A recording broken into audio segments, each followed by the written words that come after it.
Hey, it's Schwartz. Listen, it's time for you to start pushing your fall tour. We just announced. I need you to focus your posts on promoting what's really important to you. I understand that you're trying to motivate your fans on Mondays, and you're preaching the good word and all that shit, but you're not Tony Robbins, okay? You're Andy Frasco. Please promote your own dates, spread the word. I'm concerned. There's a lot of bands out there this fall. There's a lot of competition.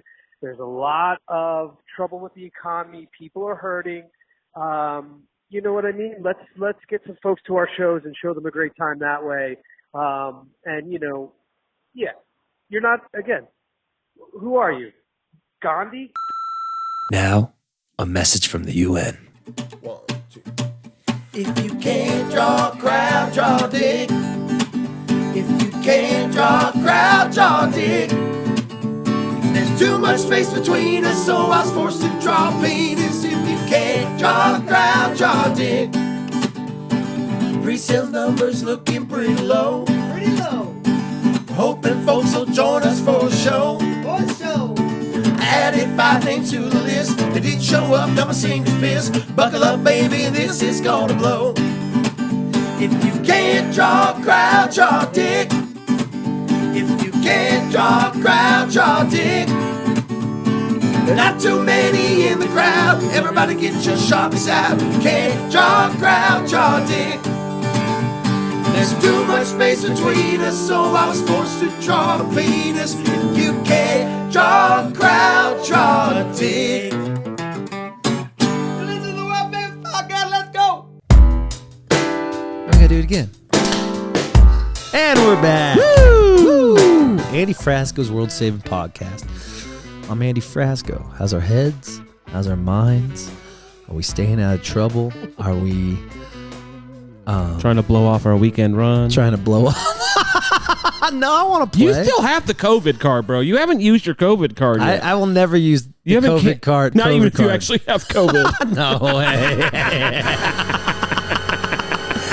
Oh, we're off to a great start. No, when people blame COVID for not being sick just because of low ticket sales is petty and Some people bullshit. get COVID, though. I'm not talking about those people. Yeah, like Phil Lesh has COVID. I know if Red Rocks was sold out. He wasn't. Of course. He wasn't but worried I'm talking about the younger bands. I'm not going to shout out names, but we know who you are. People been doing that? Yeah. You know for a fact people been doing that? Yeah. I would have more respect if they were just like, ticket sales were too low. Yeah. They're canceling. It might inspire people to like actually buy tickets more instead of buying like food or whatever, gas for their car. Yeah. Stupid stuff they don't even need. Well, it's expensive to tour right now, and if no one's selling tickets, then... Yeah, but it'd be cool if there's like, sorry, we can't afford to do these shows. I'd rather hear that than we got sick. I got sick, daddy. You know what I mean?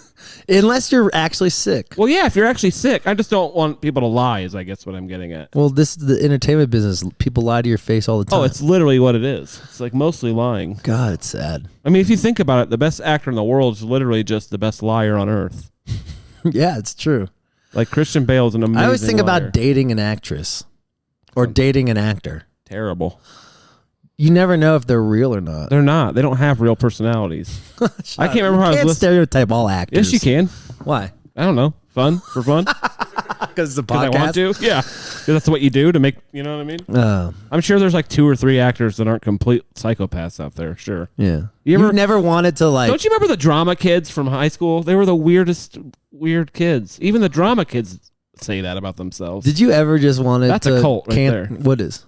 Like the drama club at school? Thespians are total cult. Yeah, exactly. That's the reason why I got to LA, because my friends were thespians and Yeah. they're kind of fake. Like I saw some funny meme where it's like the Oscars are just like all the drama kids at your class having a little presentation for themselves, like they do at the end of the school year. I can't remember. It was just some meme. Isn't that the Grammys too? Yeah, it's all. Yeah. I don't like the Grammys. Grammys is my least favorite award show, I think. I know, it's kind of silly. It's weird because like best new artist will be like some 37-year-old man with 14 albums out. You know what I mean? And like I don't understand the time frame for the awards either. Right. There's some stuff that's like 2 years old. It's I don't know. It's just how about like just the award is whoever made the most money off their album. You win. And that's the award. Like Top Gun won't be nominated for Best Picture this year probably because like the Oscars are dumb and they don't like comedies or like action movies, but it probably is one of the best movies of this year. I still haven't seen it. Is it good? So well done. It's so well done. By the way, this is Nick Gerlach, our co-host. They know we who I haven't am even by introduced you.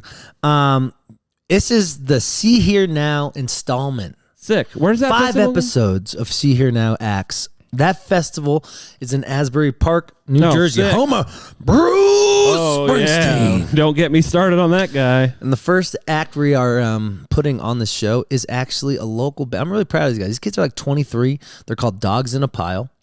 And they live in Asbury Park. So this is like a hometown show. This is like their biggest hometown show. Do they love Bruce ever. Springsteen? One guy did.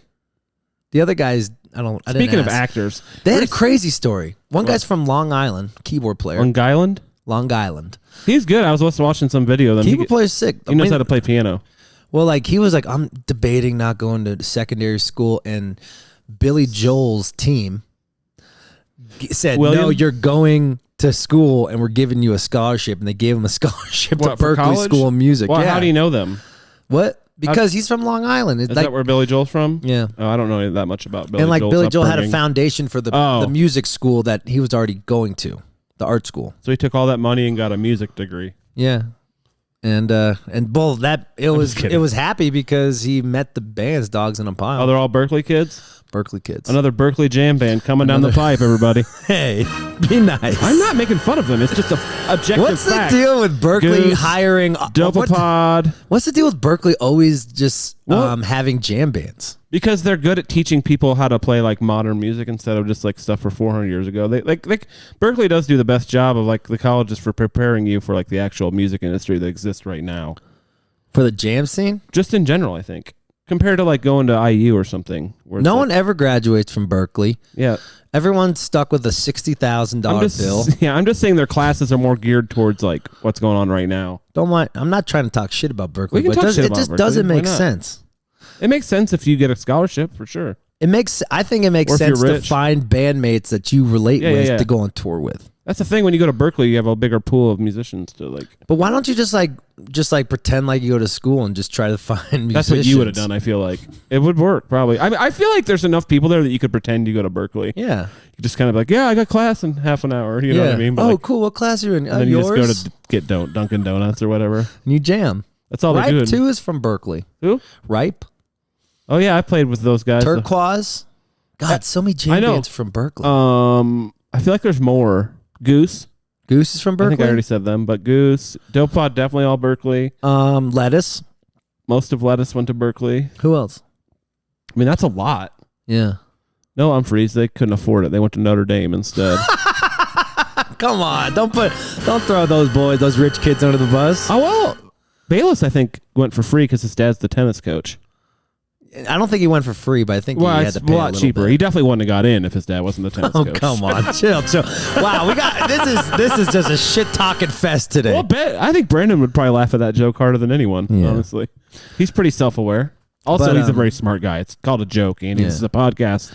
So go to Sea.Hear.Now. It's Go in to the September. festival. It It's looks gonna be a awesome. blast. Green Day's playing. Stevie Nicks is Green playing. Day. Ty Verdes, who's awesome. Green Day. The first concert I ever saw without my parents was Green Day. Yeah. And you got to remember really? when I was What, Dookie record? yeah, like around there, I was like 14 or 13 or whatever. Sounds awesome. It was awesome. I went to the Indiana State Fairgrounds Pepsi Coliseum. Right. It was fun. Do you think Green Day would let Repsy.com book their tour? Yeah. I don't think they need an agent right now, but why not? Sign up free. for Repsy.com. If they're good at business, they would, and I assume they are. Bands.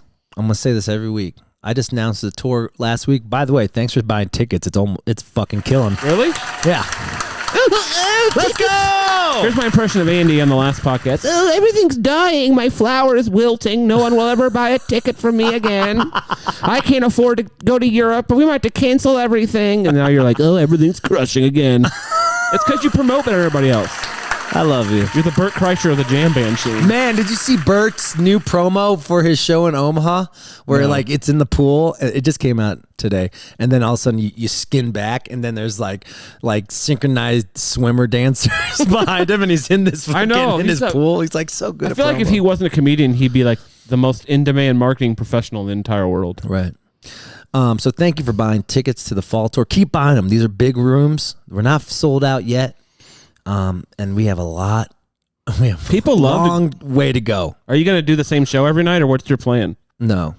You got to come up with a plan. I know. But let me get through festival season. Then but I'm not going to let you get through festival season because I'm going to be on your ass. I know. I feel like festival, you're just hitting off a tee now. You've done like 10 of them. You know what you're doing. Yeah, I know. I got a game plan for festivals. But the fall tour is going to be good. That's why I'm making the new record so I could play new songs off the new record. True. You need some new covers, I feel like. Oh, yeah, for sure. You guys are good with that. Yeah. One cool thing with that Little is Stranger too, like they love improvising, so we could like do some things where we could like improv. Do they songs. sing or just rap? They sing, rap, Okay. and they're dope, dude. And people are jacked up that Little Strangers on tour, so that's good. Yeah, it's cool. Like it's like you have like a real opening band that will sell some tickets. Yeah. Instead of me. You sold like 5 tickets a night. I actually did have some people come out, Yeah, more than people think. Indy was big. I didn't play an indie with you, so that's weird. But I definitely had people. No, there's definitely people there, or like they would come. Whatever, it doesn't matter. They're good. They Are live in you mad Charleston? that I'm not taking you on this fall tour? No, I did your whole last fall tour. That'd be weird if you took the same opener again. Right? But a little jealous. No, I wouldn't expect to ever do this. That's weird. I want you to. I want you I in my life understand that all you the time. feel bad or whatever, maybe a little, but you shouldn't. That's dumb. Like no band has ever done that. Why would you just have the same guy open for you for like 5 years? Some people do that. Who? Michael Menard takes you out all the time. No, I've opened for him like 4 times in my life, probably. You know who I used to see do that all the time? This band called Brand New. Never heard. Oh, have I heard of them? Little rock band from Long Island. Who'd they have open? Manchester Orchestra all the time. I wonder why. Were they? Was the same? Maybe the same guys Same were in both homies. bands. Or Remember that, Bo? Manchester would always be touring with Brand New. Yeah, I used to love that. Yeah, it is fun to go on tour, though. Well, and essentially, you're living with you want your friends on. No, I get that it. You're living with. I get that you want me around, but I also think it's not a very good business decision to have the same guy open for you all the time. True. Yeah. So shout out to Little Stranger. Thanks for being no on this jealousy tour. here. Paul McDonald's on a couple dates. Oh, cool. Mm-hmm. Yeah, he's cool. He like sings real high. Yeah, and all this is because shout out to John Bongiorno booking the tours, and also Repsy.com for just being there for us. They didn't book this tour. They could have, but they could have helped. They could have if you wanted them to. But So sign up for Repsy.com if you you're have John in a band. Bongiorno though. I got the goat. I got the goat as the agent. What's on your hat? Is that a 49ers hat? What is that? Yeah, my hair is. I'm not having a good hair day. You need a haircut. I feel. I need a haircut so bad. Will you cut my hair? No. Why? 'Cause I would love for you to cut my hair. I'd be so bad. I'd turn it into a bit and it'd be ruin it. Think of like have you cut your ferns in your backyard? I've never trimmed a plant in my life. Like Edward Scissorhands. All you gotta do is think of that. Just like I just need a perfect circle. A perfect circle, like the band, Like the band, the other band that's not Tool. So sign up for Repsy.com. Woo! We're gonna have a great one. Dogs in a Pile. I got Nicholas Gerlach. How'd they get that band name? I don't know, but it was really cool. That's the only thing I didn't ask them. Sounds like Peter's gonna be mad at them. I asked them because the jam scene's so fickle. What do you mean by that? Just like they want every band to sound like The same Fish thing? or, Yeah, it's getting or old. Grateful Dead. Or There was a time when the jam band scene had a bunch of creative, different bands, and then that's be over. nice. No, I'm just being objective. But when these Medeski, guys Martin, and are Wood- really doing something different. Like Medeski, Martin, and Wood used to be a lot bigger in the jam scene. Now they, what I'm saying, like stuff like that. Scarrick. Yeah. Now it's all just like, Yeah. it's good though. I guess It's crazy because like even Denver, like that's why I like Dopapod. They're different. they said that's one of their biggest inspirations. It should Dopapod. be. Yeah. It's I never met isn't it Dave amazing time what makes timeless songs? It's a great time to cover another band. Why? That's what's selling tickets right now. Tribute bands, cover bands. People like that. Why is that? I don't know. People just like stuff they've already heard, I guess, or know. It makes sense. That doesn't make sense in the jam scene where they want to hear something different all the time. Well, that's because they're lying when they say that. It's like contradicting. Yeah, what because they're trying to lying say. when they say that. People like to pretend they're like they want to hear all this new artsy, cool new music, but then really they just want to hear like what they like already. Yeah. You know what I mean? Which that's fine, but just admit it. It's like Man, I wish I didn't have it's like to. the COVID thing. It's like the COVID. Don't lie about it. Just be like, I want to hear 5 white guys play in E and jam out. What is wrong with you today? Nothing. I'm just Are being you objective. good? Are you good? I'm actually in a great mood today. You are on fire. I'm just being objective. Okay. I'm not mad about it. Just be honest. Really? Nothing. I like a lot of those bands. Do you feel the same way about the EDM scene while we're at it?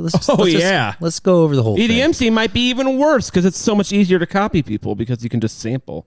There's like 80 people trying to be Pretty Lights, like there's like the shitty version of Pretty Lights 1,000. Can you just please come back, Pretty Lights, so they go away? He needs to market correct all these losers trying to be him right now. God, who hurt you today? No one. I'm in a great mood. I'm just being objective here. I like Pretty Lights. I'm just saying there's a lot of like people just like... You need to eat a dialed-in gummy. Hell yeah. Have you? I'm not mad. Why do you think I'm mad? I don't know. I just feel like you're just like shitting on everyone today. No. I'm just saying that like there's a lot of people trying to be Pretty Lights right now. That's inarguable. I mean... Except for Daily Bread. That guy rules. He's like one of the new guys that's kind of doing like the bassy hip-hop stuff that's actually... It hits. It's like good stuff. You know what I mean? But there's just a lot of people just kind of boom. But boom, isn't boom. that just the trend of the music industry? Yeah, it's not their fault. Everyone's just chasing the rabbit's tail. What's tight? Yeah, same thing with cereal. You know, True. or shoes or whatever. It's just a thing. It's just a human condition. Why are we like that as humans? I don't know. NBA teams do it too. They like model it. Everybody's, they tried to be the Warriors. Yeah. And then that didn't work. And then big they men tried came to back. be the Bucks. Yeah, exactly. Well, They're more reactive than they are creative. You know what is creative? Dialed-in gummies. They are creative. Dialed-in gummies. If you're in the Colorado area and you love a certain strain of weed, I guarantee you that Dialed-in is in collaboration with one of those types of weeds. So go grab some Dialed-in gummies. They're great. Yeah. They taste good. They got 10 milligram ones. I cut them in half because my tolerance is not good. How can you drink so much but you can barely eat weed?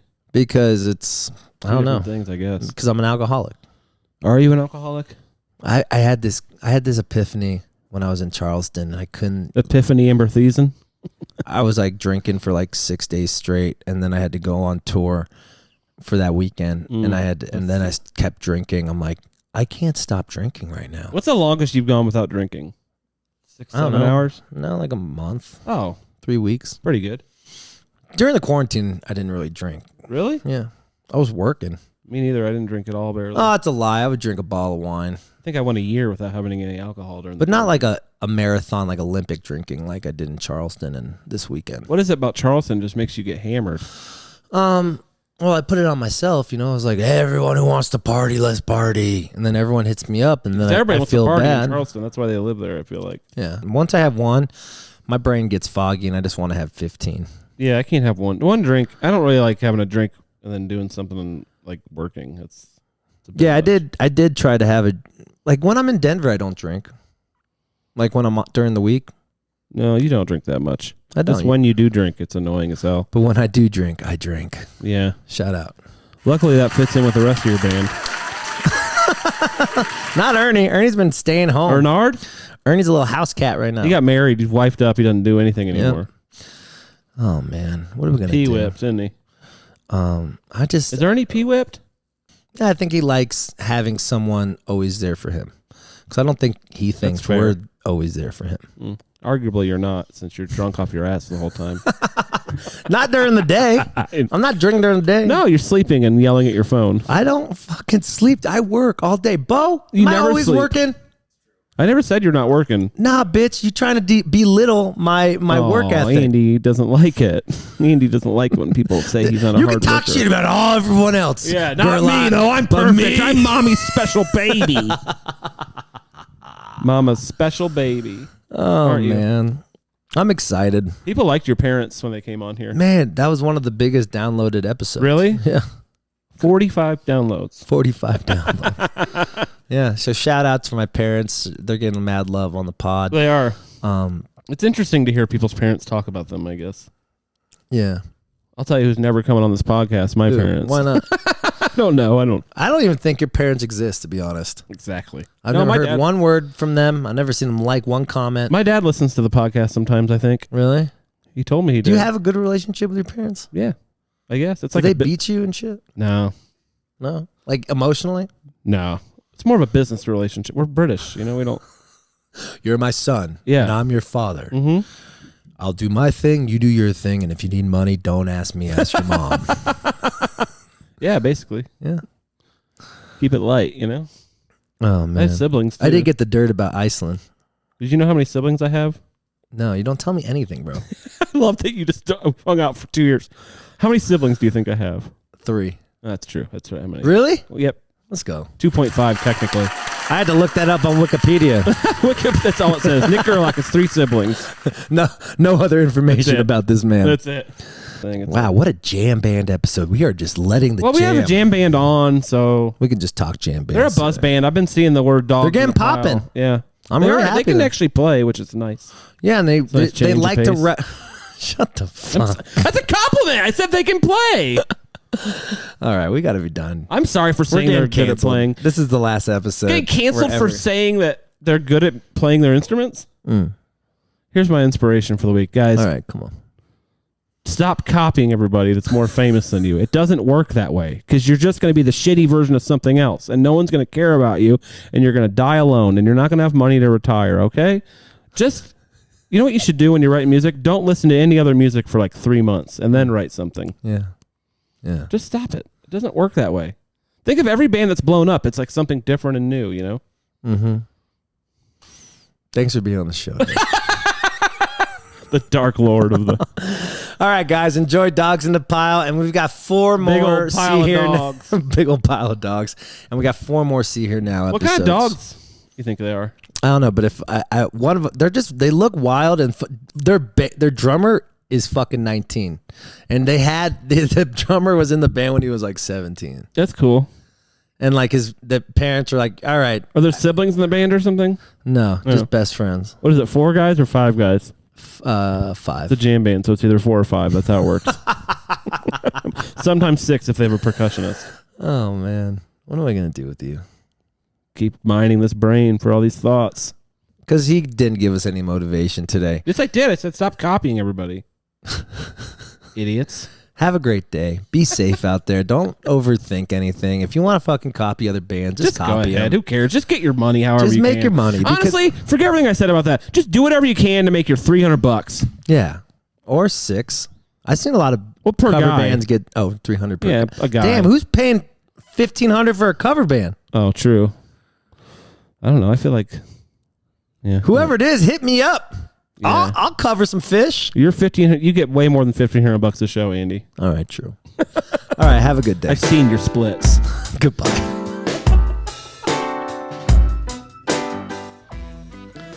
All right, next up on the interview hour from Asbury Park, another See.Hear.Now installation, and we got the local boys who got on the festival, Dogs in a Pile, new jam band who's. They're blowing up, man. I'm really proud of this band. They're young, they're hungry, they're willing to do 200 plus shows, and you gotta love that about a band. I got to get to know these guys. I didn't know too much about them. I was going into the interview blind. Besides, my agent John Bongiorno books this band as well. He's like, you gotta talk to these guys. So here I am talking to them, and I loved it. They are super creative, and they just want to throw a curveball into the jam scene. And I'm for that faux show. All right, guys, please welcome to the first installment of the See.Hear.Now Festival, Asbury Park's own Dogs in a Pile. All right, Dogs in a Pile. What the fuck is up? What is good, baby? How you doing, Andy? Dudes, you guys came into the scene like a bat out of hell. I love it. Tell me a little bit about your band. Where are you guys from? What's going on? So we're basically, we based out of Jersey right now, Asbury Park. But these 2 guys, they're from New York, Long Island, and the rest of us are from Jersey. Sick. How'd you guys start a band? Like, were you guys in college, high school together? What happened? Yeah, it's kind of a mix. The 3 guys that were from down here started playing together the year before most of us started college. And then me, I'm Jeremy, Brian right next, and Sam over there all met up in Boston at Berkeley. And so Sam brought us down, and we eventually all started playing together. That's fucking badass. What were you listening to? What made you want to play this type of music? Well, me and Jeremy first bonded over the Doobie Brothers and Steely Dan and Elton John. But like I'm a diehard Grateful Dead fan. So is everyone. Jeremy probably the least so, but his dad is a diehard Grateful Dead, Frank Zappa, and Fish fan. Yeah, and we all love playing the Dead. We all love jam band music because it's so free and you could write so many kinds of songs. Yeah. Yeah, it's pretty dope, man. Like how, I always think about this, like when like you're very grateful, when a band's very Grateful Dead inspired, how do you like get out of the fucking stigma of you guys just sounding like Fish or sounding like Grateful Dead? Like, do you guys have any tricks to get out of that fucking world? Do you like try to not even think about that? Like, give me some of what you're thinking about when you're in the songwriting session. I feel like honestly, like checking out a lot of the newer jam bands, like we fucking love Dopapod. Like they're like one of our like collective favorites, you know, and like going to Peach and like all different festivals and seeing the more modern jam bands and stuff definitely helps, like, you know, like alter that a little bit and go to different like electronic places and shit, you know. I think in general, the influences we had to begin with too definitely helped. Like, you know, Sam with his huge like Steely Dan influence and Jeremy and Joey with the Zappa. And then, you know, I'm into a lot of like, you know, Jerry Reed and chicken picking and bluegrass and stuff like that. And Jimmy with the EDM, you know, a lot of that kind of like helps to diversify the Fish influence a little bit, I feel like, you know. Yeah. Isn't it hard to get out of that, like when stereotypes, you know, like it's hard to get out of that stereotype when you guys are so talented in your own genres that when someone throws a stereotype on you, it's just like, what the fuck? And you can't get rid of it. It's like an STD or something, you know? Yeah. So give me the original scoop. So John Bongiorno, your agent is my agent, and he says you guys are hungry and you guys are ready to play 200 plus shows a year. Yeah, well, that's I think we're at over 100 this year, right? Yeah. What makes you keep going? Like through all you guys are starting to get a wave and stuff, and to have you flip to another side, you know, it's doing 200 plus shows a year. Do you guys like each other? Are you guys best friends? It's going to be a lot of testing of personalities, you know? Dude, yeah, I feel like it's kind of like, I don't know. I was talking to them, like this past weekend was really interesting for us. We like really bonded on a different kind of level. And, you know, it's weird because, like, you go through, you know, we started going on the road and, like, you get in a habit of stuff. And then some different things happen. Like, we had, like, a really shitty experience, like, at a certain place. And for some reason, like, the show was all right and things were weird. But, like, we got closer because of it. And, like, yeah, it's weird out, you know? Isn't it crazy how, like, it's like going to war. You know, especially in this economy, you're like, you know, there's going to be some shitty shows. There's going to be some great shows. And through it all, like the bonding of the brotherhood grows. And I guess you could probably feel it in your music. Have you guys written new music since you've gone through the tour? Yeah, definitely. Actually, these guys were right in the back of the van last weekend. I fucking love it. We finished 2 songs on the way to New Hampshire. What are they about? One, Brian, you want to explain? No, you can explain. Okay. The one, all right. So the one, I was like, dude, I really want to do mushrooms and write music like all night, and I've never really done that. Like I've done mushrooms a lot, but I just was usually at a concert or having fun or something. But not that writing music isn't fun. I started writing the song. Yeah, keep going. But so I started writing this song called Appleseed. And it was like, I'm not the piano player, but it's like, I'll just play the first little part of it. But it was like, last night it came to me, trapped in my head like an apple seed. So that's kind of the gist of it. And it's kind of like the other part's like, I spent last night out with my friends getting stoned now. On. So it's like, it's kind of just about like being stressed and like, you know, like being okay with it and everything's going to be okay, which like I've written a lot of songs in that vein. And so it's really special. And I think me and Brian are excited because it's like really mature lyrics, I think. And it's like, there's like, you know, you don't feel that way about every song. So it was special to feel that. And then the other one is kind of just a more like jam bandy fun song. It starts like, my belly is full of warm beer. How important is freedom for your band? like of the utmost importance, in my opinion. Yeah. Because like you guys are a great jam band and you guys sing fucking fantastic.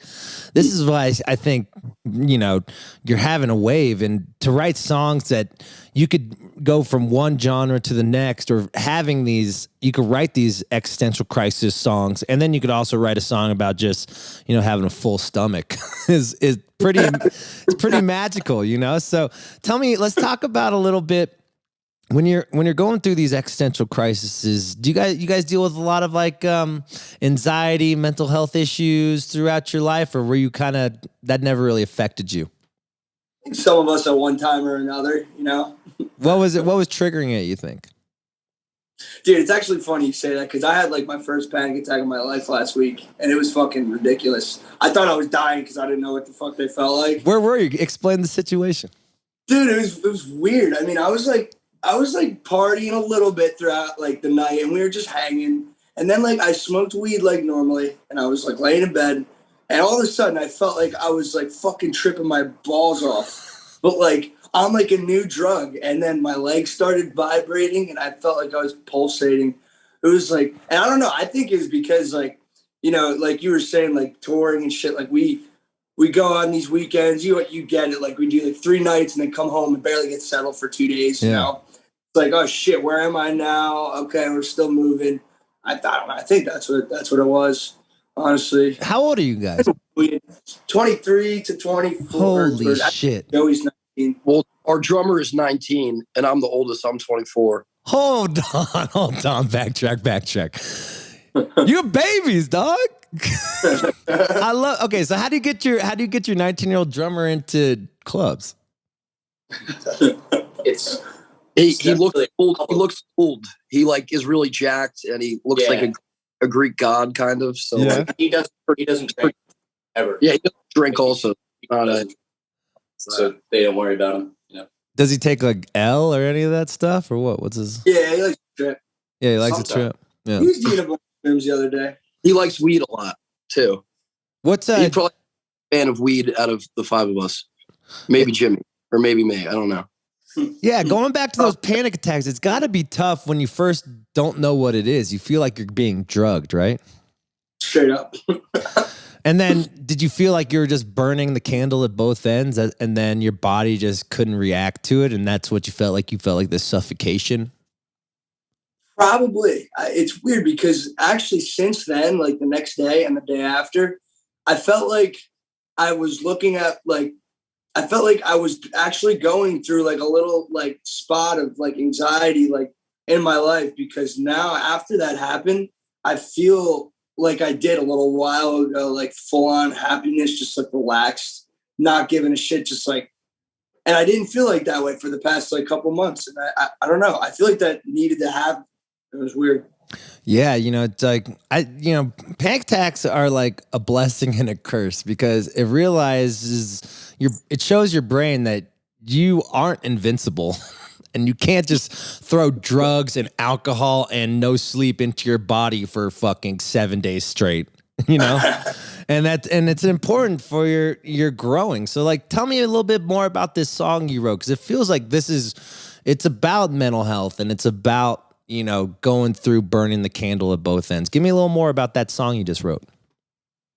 You want me to play like the first verse for you? Yeah, you sound great on it. I love that you have the keyboard. This is great. This is like story time. It's like VH1 behind the story.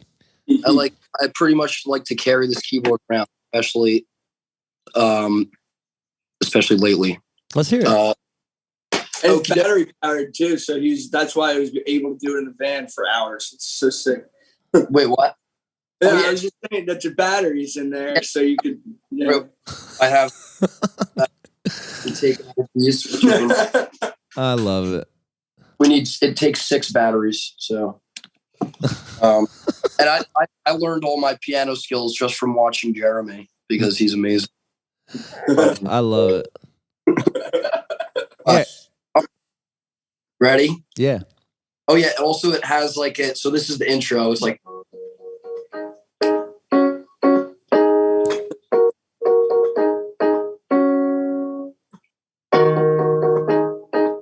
that is like has like the Chinese kind of intro. I love it. But anyway, and then it goes, and then it's like imagine like a Disco Biscuits vibe, 4 on the floor with like ticka ticka ticka ticka on the on the high. But anyway, so last night it came to me, trapped in my head like an apple seed. And as I laid in bed, I thought about things that I now regret. I spent last night out with my friends getting stoned, now they're gone. Can someone please tell me if it's time for me to move on? And this I ask of you in no uncertain terms, yes, I swear it's true. And what I'm trying to say takes too long to explain, we'll get there someday. Well, it feels like the end, though it's yet to begin and we're gone. The timing is off and the clock on the wall is reading wrong. Then this is the chorus. Well, the open road is the open road is all I've ever known. It's been too long, now it's time I soothe my soul. It takes the heart of an empire rid of gems. Don't let William tell you it's not bloom from a stem, 'cause we're one of them. And that kind of goes like, wow. Like what boys. Oh, boys, fuck. By the way, let's fucking go. I love it. I fucking love it. You know what I like about it? It's honest. You know, from just hearing that, I could tell that you guys have been doing this for a while. And what have you learned from the road that made you grow into the people you are now? Sleep. Sleep, you said? Yeah. Like what I'm saying is like, what have you learned from the road that's made you grow more than someone who might have just like spent their adolescence in college? Well, learning to live every single day with the same 4 other people, that can definitely teach you a lot of lessons of like tolerance and just, learning to love each other and get through certain little humps and stuff like that and obstacles. And also just learning to, I don't know. Yeah.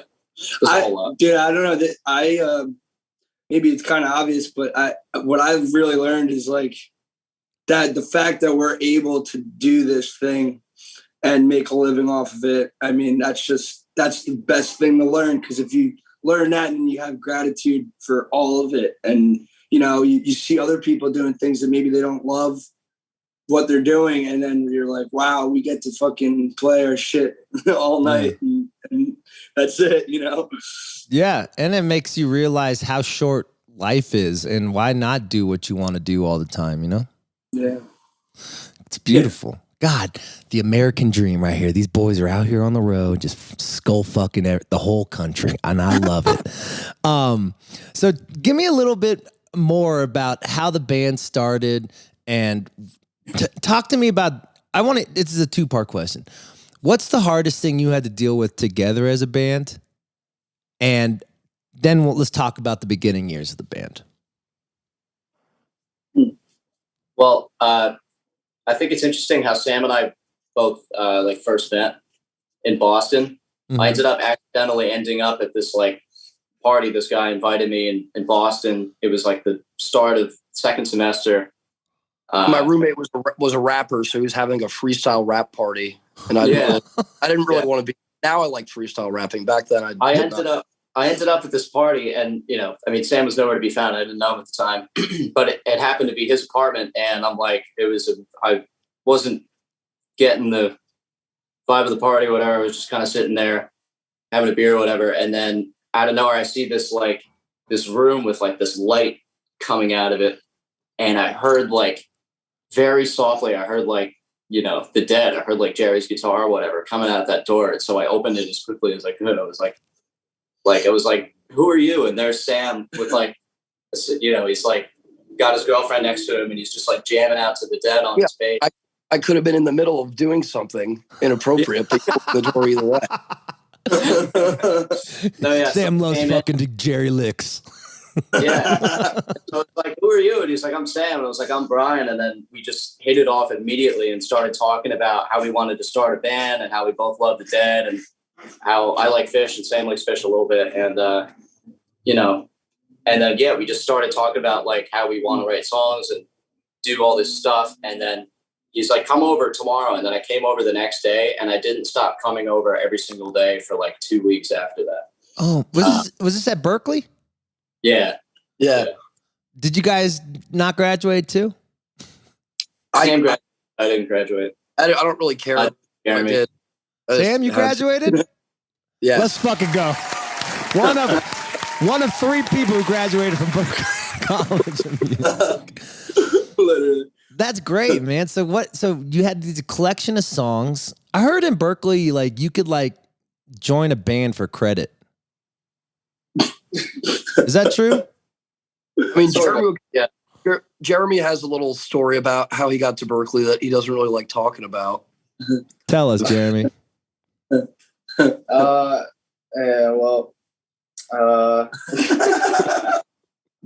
got a scholarship from like this cool guy named Billy Joel.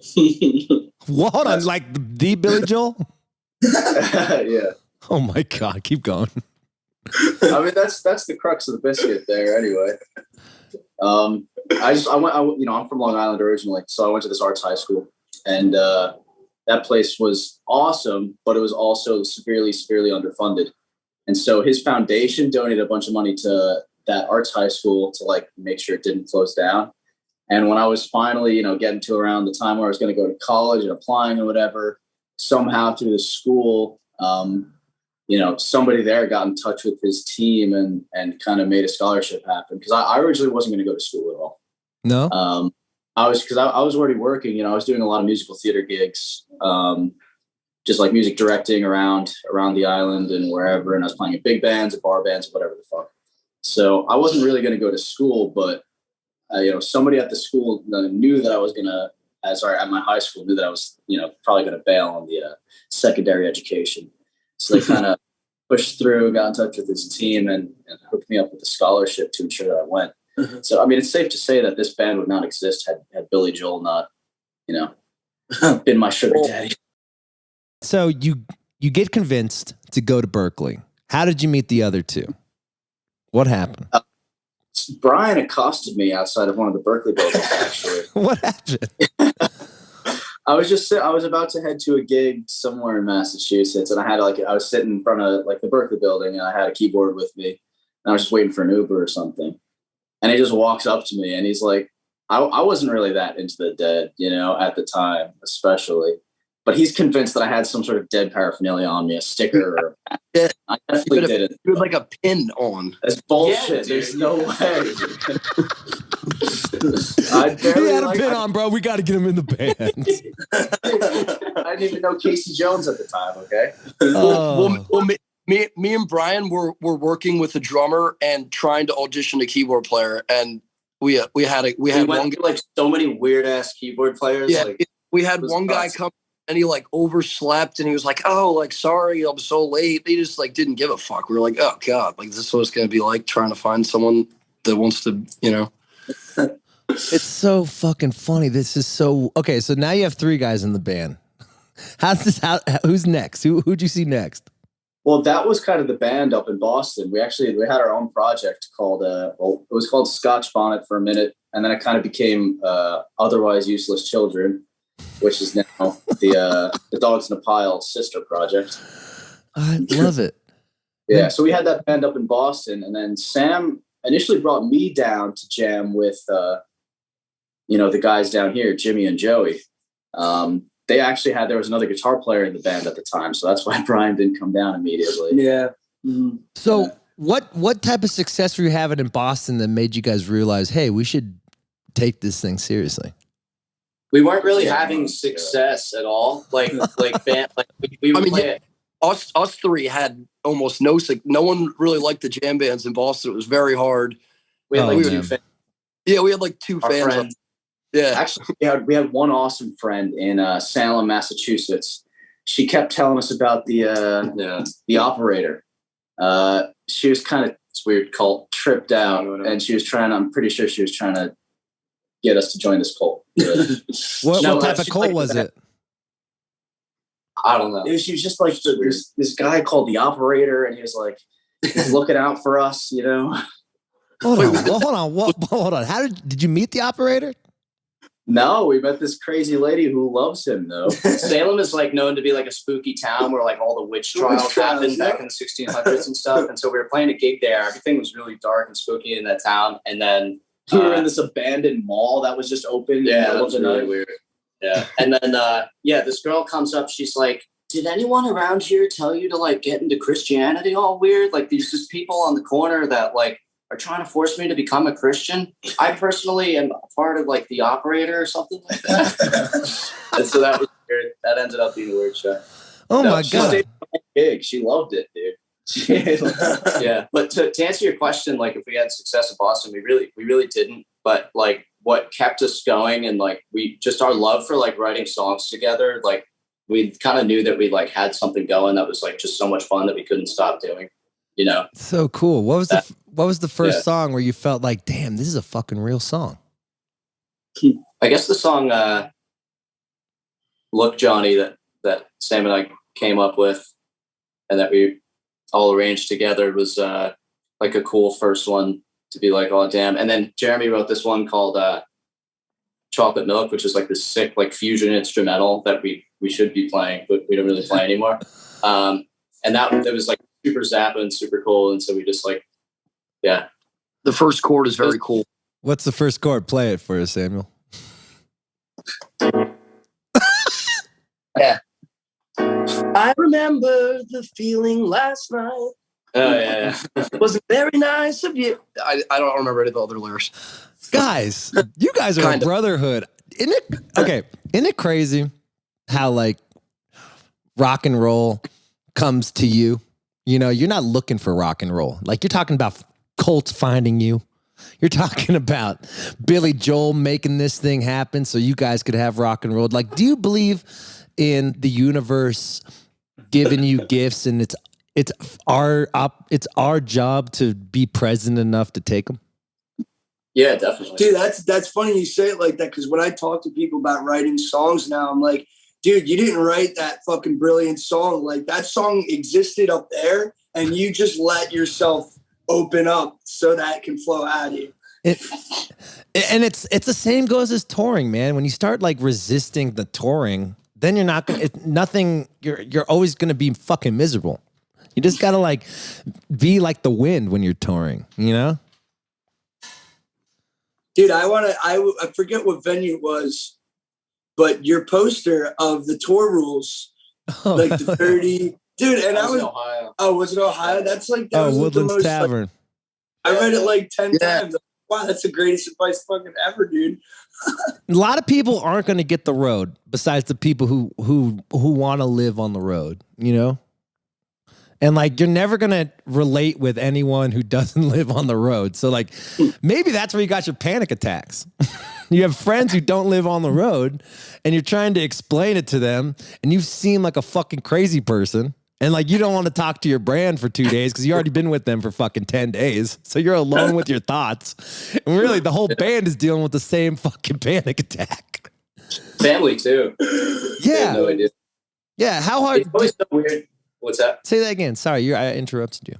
I was gonna say it's always so weird to come home to like family, not just like, you know, my mom and dad and brother or whatever, but like my like greater family, like my aunts and uncles. They're just like, oh, how's your like little band kind of thing? You know what I mean? I'm like, oh, you know, it's good. Yeah, you know? like awesome.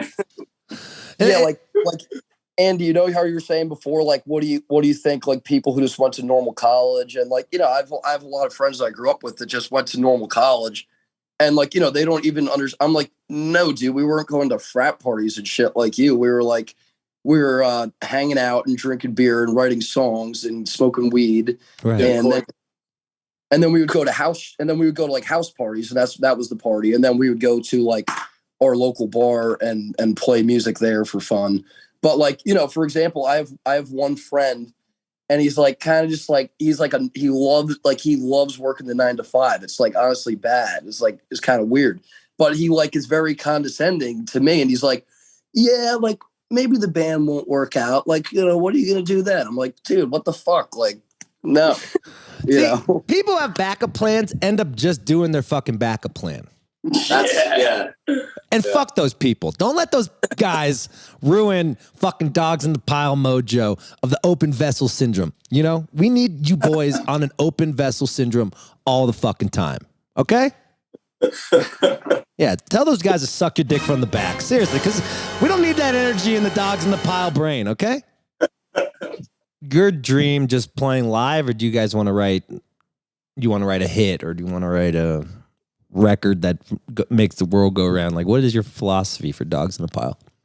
I don't know. Personally, just because I've been a Grateful Dead fan my whole life, I think the music that we write, like it's starting to it gets more interesting every like week, because like new experiences, things are changing, we're getting older and shit. But I really hope that we can write some songs that are like timeless and wholesome and just like not for the time or anything, like literally can relate and just like mean something greater, and like do what the Grateful Dead did. They wrote like all their songs live on, and they will live on forever because of their meanings and the energy behind them. So I don't know, I hope we could do that and make people feel fucking good. Beautiful, dudes. Beautiful. You know what else is beautiful? You guys playing Sea.Hear.Now hometown show. Biggest show.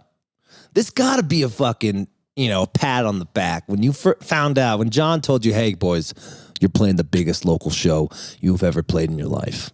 How'd that make you feel, guys? Seriously, it's a really proud accomplishment for being such a young band, Feels pretty sick. Yeah, we were pretty fucking excited. Like, cause our manager, Ross, I was like, Ross, do you think we're going to be able to get on Sea.Hear.Now this year? He's like, dude, I don't think so. That's a long shot.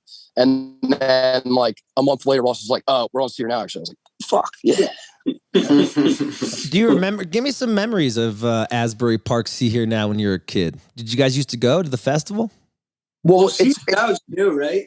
Yeah, Sea.Hear.Now, this is only the 4th year, but there was a big one called Bamboozle that was more like me and Jimmy went. I went in 2012. Oh, dude, that was my shit. All the pop punk bands and shit.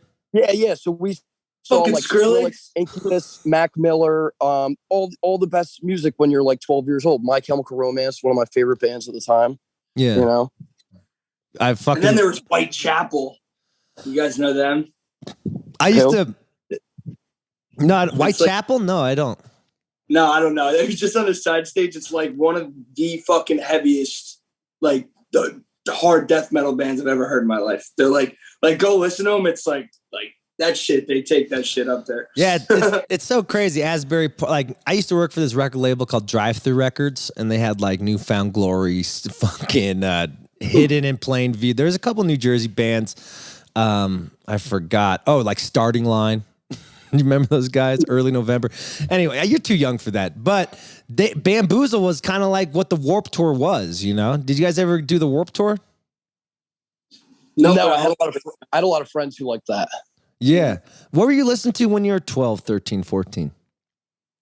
I loved pop punk and like the Foo Fighters. It's pretty wild. I got Liquor. And look at you now. Now you're opening for fucking Green Day. Isn't it pretty wild, boys? Do you ever take a step back and realize, damn, this is really fucking awesome? Or are you just too focused on tomorrow? It's like learning how to like balance both of those things, I feel like. Right.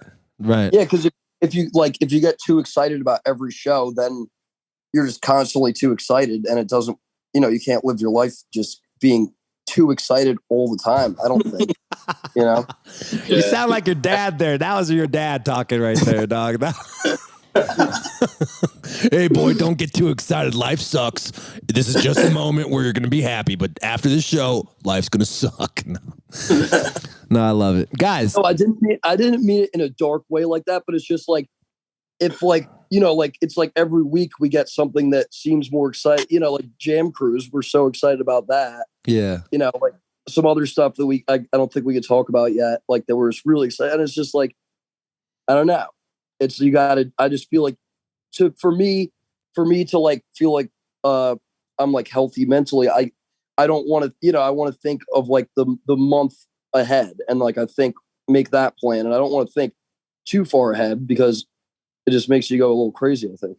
Yeah, it's true, man. And like music, that's why we play music, is to stay present, right? Yeah.